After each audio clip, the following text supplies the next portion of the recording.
This is Support is Sexy, episode 247, and today we're going to talk about how to handle rejection.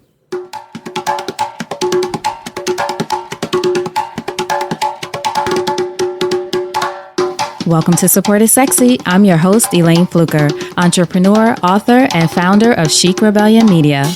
5 days a week, Monday through Friday, I interview inspiring women entrepreneurs who share their wins and their lessons to help you take your business and your life to the next level and create something sexy. Here we go.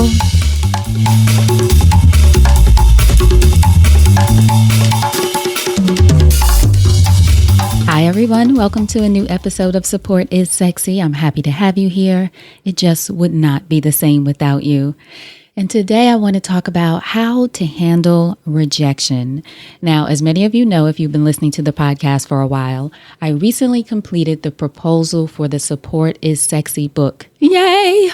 I'm so excited. It took me forever to do it, or it felt like forever to me, but it's completed. And now I've begun reaching out to literary agents to see who may be interested in representing me, right? That's the process. You reach out to an agent, you see who want to represent you, they reach out to publishers. Now, I'm a writer, so I'm sensitive about my shit. So putting my stuff, quote unquote, out there can be nerve-wracking, albeit a necessary experience. As I said, it's just part of the process.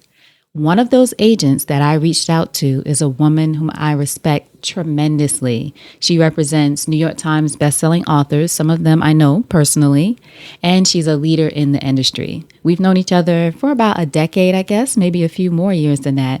Since my years at Essence magazine when I was an editor there, I knew her because she worked with a lot of editors there. She's just been in the industry a long time. I've known her a long time.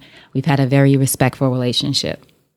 I recently sent her the Support is Sexy proposal, the full one, not just the idea, about, I would say, a week or so ago. And yesterday, I received a response. So I'm going to read that response to you. Dear Elayne, thank you so much for allowing us to take another look at Support is Sexy.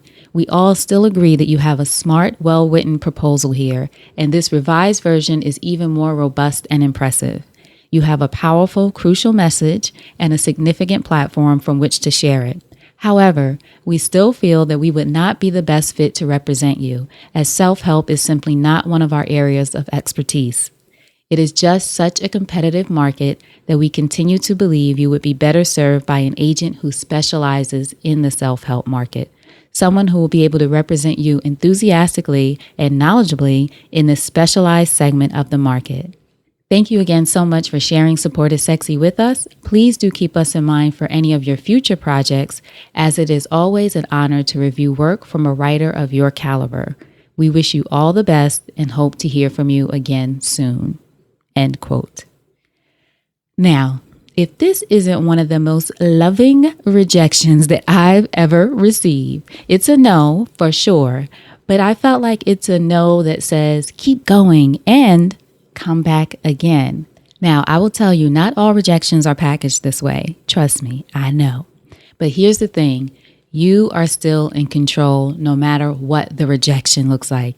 When rejection comes your way in any form, you get to decide where that rejection takes you or not. It can derail you or it can make you more determined. Just remember that you have a choice. And that's what I had to remember with this lovely rejection letter. I have a choice. So in this episode, I want to offer you 3 ways that you can handle rejection. Number 1, respond as opposed to react. Now, again, I get it. Rejection bruises the ego and can make us doubt our abilities or question our goals if we let it. I don't care how beautiful a rejection letter is written, and this one was pretty beautiful. There is still a part of you that might feel like, ouch. A part of you that may be disappointed that it didn't work out as you hoped, right? We've all been there. That's normal. But you get to decide how you respond to that. Don't react, respond. You know, the last time I sent a book idea to this particular agent was about maybe 2009 or so, when I sent a manuscript for a novel that I wrote at the time called Beautiful. It had taken me months to complete it, but I was so proud and I was convinced that they were going to love it. But they didn't, and I was crushed. So crushed that I allowed myself to react rather than respond. Now, I didn't do anything crazy like go off and send a nasty email response. No, that's just not my style. But I did allow it to derail my dreams of becoming a published author at that time. I put the manuscript away in a bright pink binder and never shared it with another agent. The thing that I was once so proud of, I now reacted to the rejection with embarrassment. Think about it. Author J.K. Rowling was rejected by 12 publishers before her book was published. That book, Harry Potter, went on to sell more than 400 million copies and made her the first billionaire author in history. But think about it. What if J.K. Rowling would have reacted to those rejections by sliding the manuscript under her bed or putting it somewhere in the corner and never pitching it again? What would the world be without Harry Potter? Here's another way to think about rejection versus response. According to a 2016 article by Dr. Matt James in Psychology Today, here is the difference between a reaction and a response. Quote, a reaction is instant. It's driven by beliefs, biases, and prejudice of the unconscious mind. When you say or do something without thinking, that's the unconscious mind running the show. A reaction is based in the moment and doesn't take into consideration long-term effects of what you say or do. A reaction is survival-oriented and on some level a defense mechanism. It might turn out okay, but often a reaction is something you regret later. A response, on the other hand, usually comes more slowly. It's based on information from both the conscious mind and the unconscious mind. A response will be more ecological, quote unquote, meaning that it takes into consideration the well-being of not only you, but those around you. It weighs the long-term effects and stays in line with your core values. He goes on to say, the point is that the more reacting we do, the less empowered we are. So after taking a deep breath and reading that note from this agent a couple more times for me, I chose to see the good in it. And here's what I chose to see. Number one, they took the time to read my proposal in just a week or so after I sent it, and they responded. That doesn't usually happen with agents. Sometimes sometimes you never hear a response, right? And sometimes it takes forever and you're just waiting and waiting and waiting. They read it and they responded. Number two, they shared positive feedback about the book idea, my writing, and the proposal overall. In other words, I feel like they let me know that I'm onto something, so I'm gonna keep going. Number three, they asked me to share more ideas in the future. So rather than a closed door, I view this as a door that's still open. And all of this, I will be sure to take with me. Number two, and how to handle rejection. Renegotiate. Think about it. How bad do you want it? And not it being approval from the particular person or organization or institution that has rejected you, but it being your goal. Decide how much you want it and how hard you're willing to push for it. Think to yourself, is there a way to renegotiate this rejection? Now, renegotiate doesn't mean get them to say yes, but it could mean get them to support you in another way. If it's an individual, for example, you could ask them if they can provide you with feedback for what they believe you may do better next time. Maybe they have a few good pointers. Who knows? It's worth asking.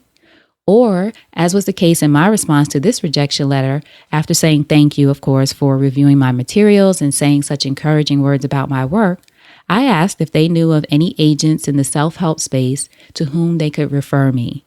Since this isn't an area that they specialize in, it didn't feel really like I was asking for a referral to a competitor. In other cases of rejection, you might also ask that, even though this didn't work out, if you may send them ideas in the future. Now, if none of this works after you've tried to renegotiate, just move on. That's what you do. Let it go, learn from it, and move on. And the third way I like to offer that you can handle rejection is rally. By definition, to rally means, quote, recover or cause to recover in health, spirits, or poise, end quote. In other words, bounce back. You can't let this rejection derail you as I did with my first manuscript. You can acknowledge your disappointment, but then brush it off. You have work to do. You have projects to launch. You have goals to achieve and a world to change. This is urgent. Ain't nobody got time for sulking. You have to recover in health, spirit, and poise, and then get back out there. It's time to rally. Now, one last thing I want to leave you with when it comes to rejection, and that's a quote from artist and educator Mark Andre Robinson, who happens to be married to my best friend April and who is like my brother. When that novel that I mentioned from 2009 was rejected and I shared my devastation with him and April over dinner, Mark said something that has helped him through moments of rejection as an artist, and it is something that has stayed with me. This is the quote. No is just a part of the process. No is just a part of the process. So on your journey to your yes, you will undoubtedly encounter some no's, some rejection along the way. Just remember it's part of the process. The key here is that you are on your way nonetheless. So don't let rejection stop you. Let it fuel you. All right, so thank you all so much for listening. I'm so happy to be on this journey with you. For more, you can go to supportissexypodcast.com, hear more solo episodes, hear the interviews that I've done with other women entrepreneurs around the world.